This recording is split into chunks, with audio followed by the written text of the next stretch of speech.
Bonsoir, nous sommes le 21 avril 2022, nous sommes au Centre culturel de Chine à Paris. C'est ici que se déroule la cérémonie de remise des prix du grand concours de poésie chinoise en 3 vers. Au programme, discours de l'ambassadeur de Chine en France, récitation de poèmes chinois, discours du représentant des lauréats, mais aussi cérémonie du thé et exposition des poèmes des lauréats. Suivez-nous.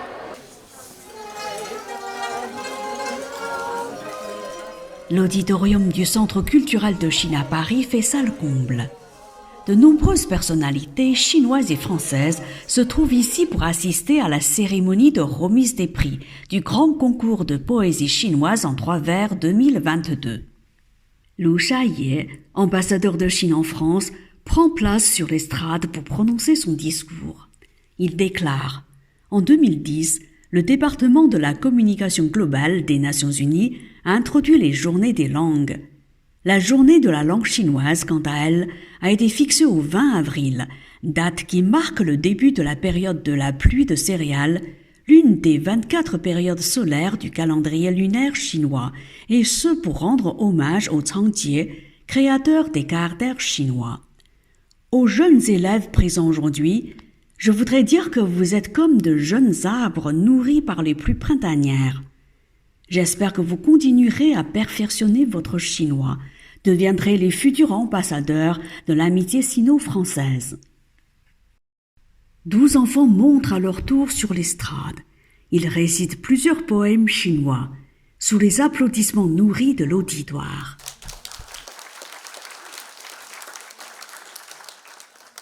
Puis vient la cérémonie de remise des prix.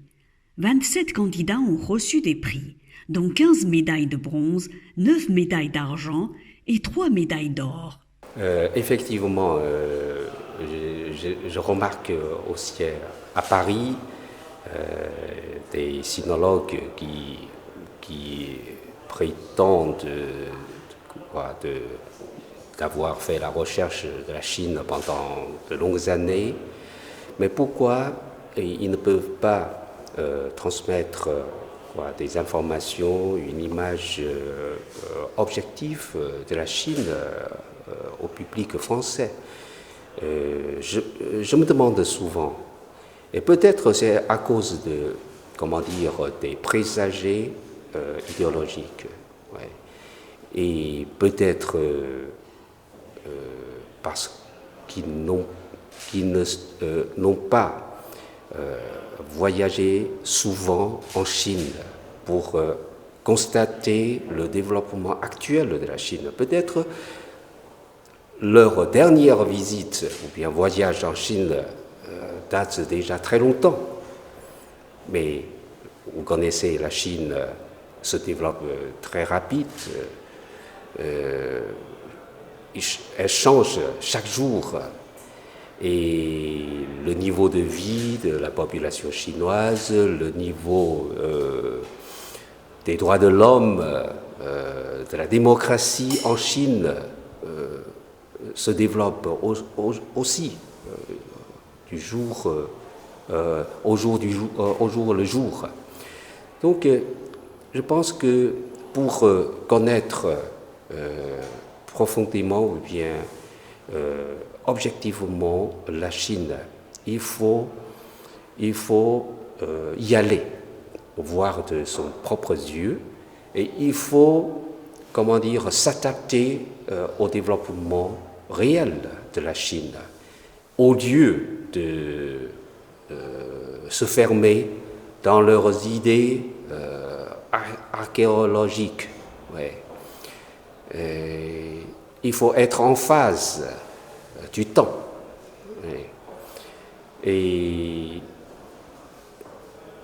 il faut abandonner les présagés idéologiques. Sinon, on ne peut pas évaluer objectivement la Chine. On ne peut pas présenter une image vraie, authentique et complète de la Chine. La soirée se prolonge avec l'exposition des meilleurs travaux du grand concours de poésie chinoise en 3 vers 2022. Une cérémonie du thé, un numéro d'opéra Pingju et une démonstration de peinture chinoise, Boctu en clôture l'événement. Je viens juste de terminer la rénovation et la restructuration de la partie patrimoniale et historique du Centre culturel de Chine à Paris. Et c'est un honneur que m'a fait la République chinoise de me proposer comme architecte pour ce travail. J'en étais extrêmement flatté parce que c'est un bâtiment qui appartient au patrimoine français et je trouve que la Chine qui s'intéresse au patrimoine français, c'est une image que je trouve assez poétique et assez belle.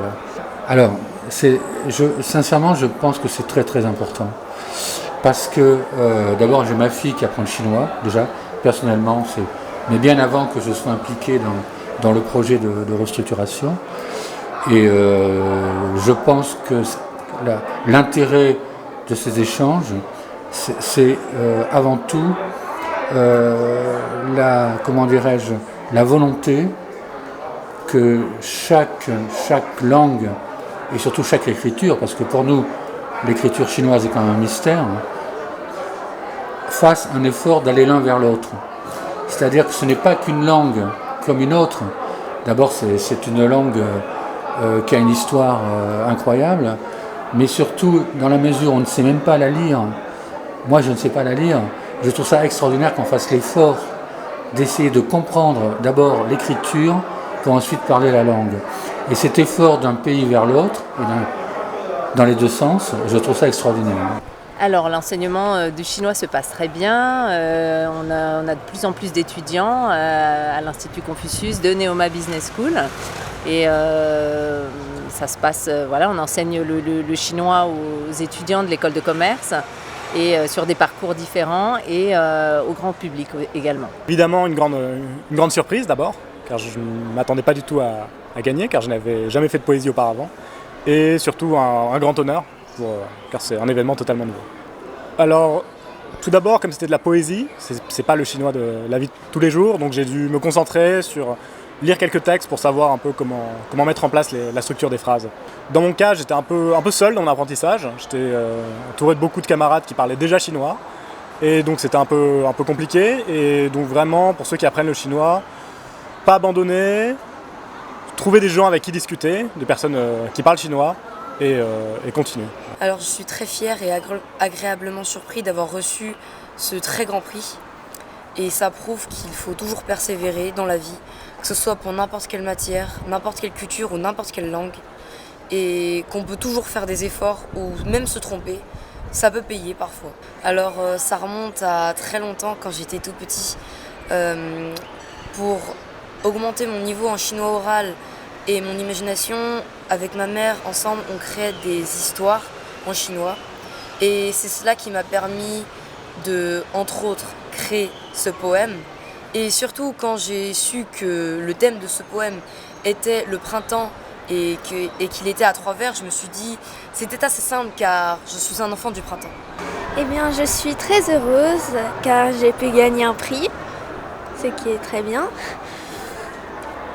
C'était bien fait et il y avait beaucoup de monde. Reportage par Mantarin TV.